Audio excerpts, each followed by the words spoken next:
গালাগালি করেছেন, ক্যামেরা বন্ধ কর, ক্যামেরা বন্ধ কর। তোরা যাও তো, হারা ভিডিও বানাচ্ছি, ডিস্টার্ব করে না। ক্যামেরা বন্ধ কর। যাও গালি ভেজা ভাজি তোরা চলে যাও তো, ক্যামেরা চালু কর। চালু করছি, পিছনে ওয়েটেল আঙ্কেল আসছে। কায় এসে আসুক, 90% মুসলমানের দেশে জামাত ইসলাম কিভাবে বাইরে যায় আমার মাথায় কাজ করে না। এটা মুসলমানের জন্মা না খ্রিস্টানের জন্মা? হ্যাঁ, আমার মাথাটাই হ্যাং হয়ে গেল, কিভাবে জামাত ইসলাম হেরে যায়। কি ভাই না, কি কইতেছেন এইসব?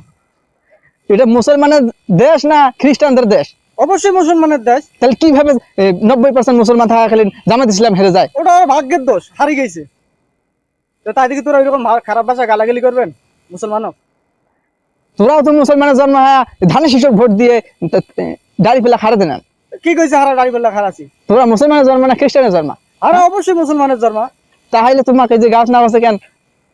গাউট না, এখন তোরা কোশ্চেন দেখি গাউট নাম আছে, তাহলে আর কি ধানের শীষত ভোট দিছি না দাড়ি বললা ভোট দিছি? অবশ্যই তোরা ধানের শীষক ভোট দিচ্ছেন। বুক খুলে কবার মুই ধানের শীষত ভোট দিছি। মুই পুকুরি কওয়া পারি মুই দাড়ি পেলা ভোট দিছু, তারপরে কিভাবে কি এরকম খারাপ ভাষা কইবেন? কি খারাপ ভাষা করছি? খারাপ ভাষা কথা কিছুই শোনেন নাই। খারাপ ভাষা না থেকে এরকম করে গালাগালি করেছেন। ক্যামেরা বন্ধ কর, ক্যামেরা বন্ধ কর। তোরা যাও তো, হারা ভিডিও বানাচ্ছি, ডিস্টার্ব করে না। ক্যামেরা বন্ধ কর। যাও গালি ভেজা ভাজি তোরা চলে যাও তো, ভেজা খারাপ ভাজা ভাষায় ভিডিও বানান না, ভিডিও বানালে ভিডিও বানার মতো বানাও, ঠিক আছে? খারাপ ভাষা গালাগালি করেন। হারা খারাপ ভাষা গালাগালি করছেন, তোরা চলে যাও তো, এটাতে হারা ভিডিও বানাবো। আবার ক্যামেরা চালু কর।